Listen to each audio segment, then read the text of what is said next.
Assalamualaikum and good evening, ladies and gentlemen. You're now with me, Muhammad Yusuf, for TVS News at 5. Let us begin with our top story.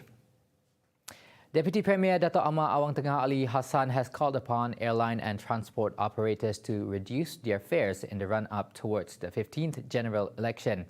Tengah noted that this would allow the people to return home to cast their votes. Ya, kita berharaplah mereka yang terlibat akan dapat mempertimbangkan bagaimana untuk mengurangkan tambang kapal terbang, untuk bas juga untuk Port Express.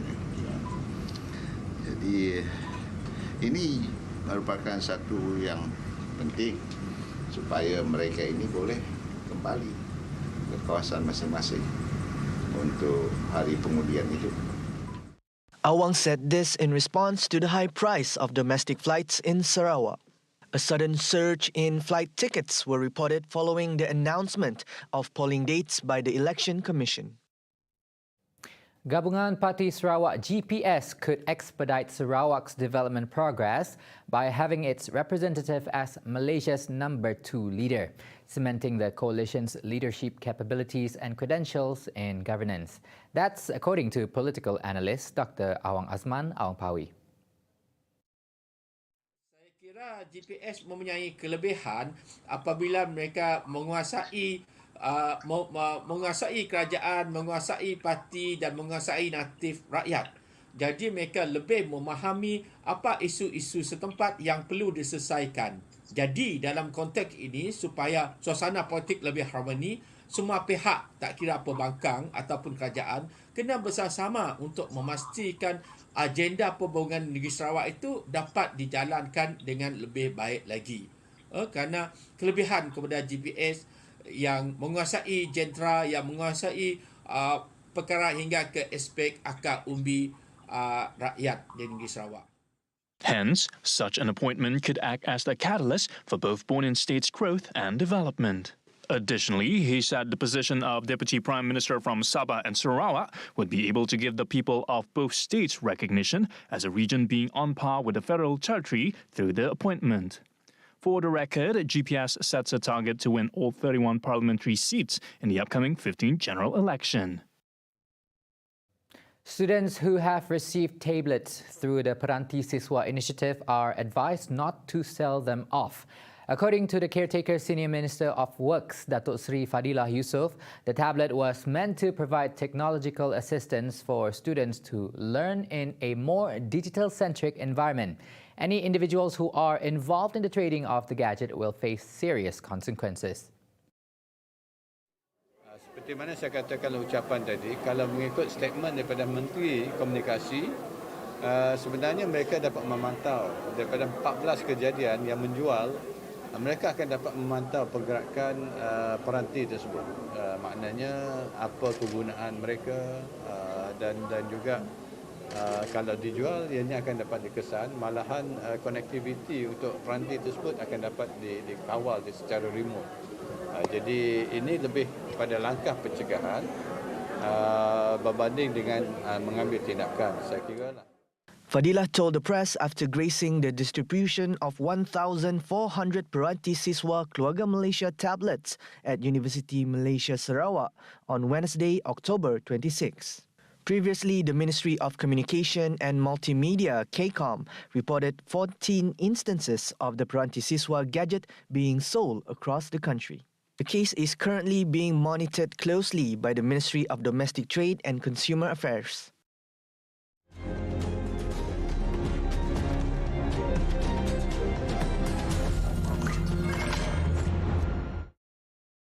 Now on to some politics. The public should not be easily duped into political ploys or slogans, but rather base their preference on proven track records in sincerely serving the people. Progressive Democratic Party President Datuk Seri Tiong King Sing said it was all a smokescreen during Pakatan Harapan's 22 months in power. As such, he urged voters to not be blinded by any empty promises and stressed on the fact that political performances should be measured by good governance and deliveries. That is why we need to explain to the people. We should not be attracted by the sweet talk. Macam serupa macam kita bercinta punya masa, laki kadang-kadang bagi sweet talk to the perempuan, towards the end they found out that is not the real thing what is happening. That is why on the this project or this we are in the earlier we have been rancang a lot of project during the time is a Barisan Nasional. Of course, the pemangkang try to make use of the people punya power to rampas the kuasa so that they can become a government. That's why everybody can see 22 months inside there. They don't do much, but they're cancelling here and there the project. Even though the interest of the people punya paling mustahadnya so-called project rakyat, dia pun kasi cancel. Yeah? Even though last time they have been even thinking of to cancel part of the Pembonia, but there is a strong objection by us in the parliament. Then only the Sabah side, they have been slowed down. Towards today, until today, the Pembonia punya Pembonia project in Sabah belum lagi, a lot of phases belum lagi mula. That is why all this during election, I would like to urge all the people, bukan young generation saja, all the generation, we must really to analyze things before you make the decision. It should not be just a sweet talk by the pemangkang, and the pemangkang can janji wonders, but towards the end, when they came in, they don't know how to become a government, but they know how to abuse his power to show people that they are very powerful. So the people towards the end is suffering. Leaders of political parties are advised to take into account the welfare of young voters when they are out campaigning for the upcoming 15th general elections, or GE15. During a live telecast interview, the Bintulu incumbent, Datuk Seri Tiong King Sing, said so far, youths across the country have yet to express their interest in the development of politics in the country. This 18 years old. This is the first time we tested on the ground.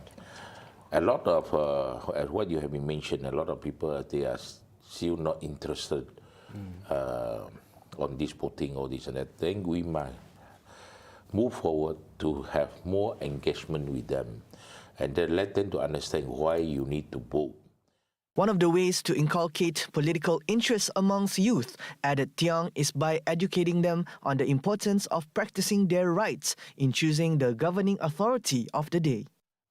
We need to channel through the proper information to them. We might have the proper material to let them to understand. Supporting, you need to vote it rationally, and most important, you need to highlight to them why you need to vote to support the government and the present government what have been done for the people, like in our Sarawak. Meanwhile, the ruling coalition Gabungan Parti Sarawak (GPS) have also introduced various initiatives, among others, to further empower the youth through education. There are 5 higher learning institutes owned by the state government in providing education opportunities for the youth. Moving on, the Sarawak Election Commission EC hopes the number of voters turned out will be higher than that of the Sarawak state election, which took place in December 2021. The new EC director, Abang Norafian Abang Ibrahim, stated so when he was met by reporters after paying a courtesy call at the Premier's office in Wisma Papa Malaysia. He, however, did not disclose further information regarding the Commission's election preparation nor the targeted voter turnout. Untuk Sarawak, untuk dia punya target tu kita serah kepada pihak ibu pejabat SPR. Cuma kalau untuk nasihat untuk mengundi, saya kita di SPR Pejabat Pilihan Raya Negeri Sarawak, kita memang menyerulah kalau pihak pengundi-pengundi yang layak supaya turun mengundi lah pada 19 November 2022 nanti dan menjalankan tugas sebagai warga Malaysia lah kan. So sama-samalah kita turun mengundi bagi yang layak pada 19 November nanti. Actually untuk persiapan memang telah dibuat. Cuma untuk maklumat yang lanjut pihak SPR ibu pejabat mereka akan mengeluarkan kenyataan dari masa ke semasa berkaitan dengan persediaan juga persiapan pilihan raya umum ke-15 lah ya. According to the latest EC data, Sarawak records a total of 1.94 million registered voters for the upcoming 15 general elections. Previously, about 60.67% or 759,627 of registered voters in Sarawak cast their ballot during the Sarawak state election.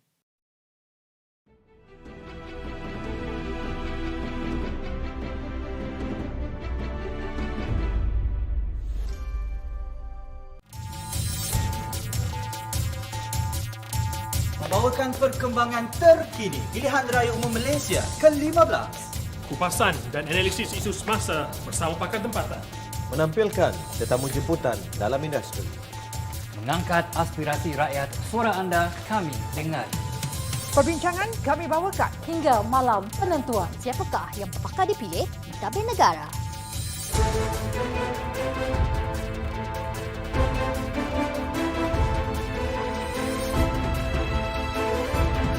Seperti yang dapat dilihat di sini, keadaannya lancar dan didapati terdapat 539 pengundi melaksanakan tanggungjawab mereka membuang undi. Parlimen Kanawin diterajui dengan majoriti 12,328 undi.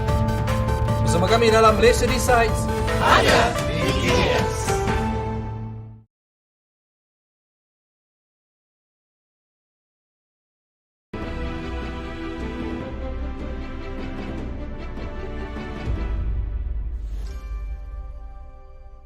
This is TVS News at 5. Now on to some global updates. Residents of New Delhi awoke on Tuesday, October 25th to a very polluted atmosphere after celebrating the erroneous celebration of colours, Deepavali. The air quality index stood at 323, indicated as very poor quality, which resulted in many having breathing difficulties outdoors. We are facing many challenges because of the pollution. I came for a morning walk and now I feel breathless. Firecrackers were set off in huge quantities and no one stopped despite the ban. The pollution levels are so high that we are facing difficulties in breathing. Despite the ban, countless firecrackers were let off, and as a result, the pollution level is high, causing problems for everyone.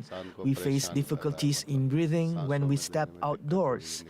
The government imposed a firecracker ban for the people's well-being, but still, people do not understand their responsibilities. Several buildings and famous landmarks were shrouded in thick smog, decreasing visibility in the city. Chief Minister of New Delhi last week had announced that violators of the firecracker ban could face up to 6 months imprisonment. The ban was introduced to combat extreme winter pollution. New Delhi is one of the world's most polluted capital, especially during the winter season, as heavy cold air traps dust, vehicle emissions, and smoke from burning of crops. See the world closer with TVS as we bring you the latest news updates both locally and internationally. Just a click away by heading on to our website at www.tvstv.my or by following us on our social media platforms. And that's all the time we have for TVS News at 5. Once again, my name is Muhammad Yusuf. Thank you so much for watching and have a great day ahead.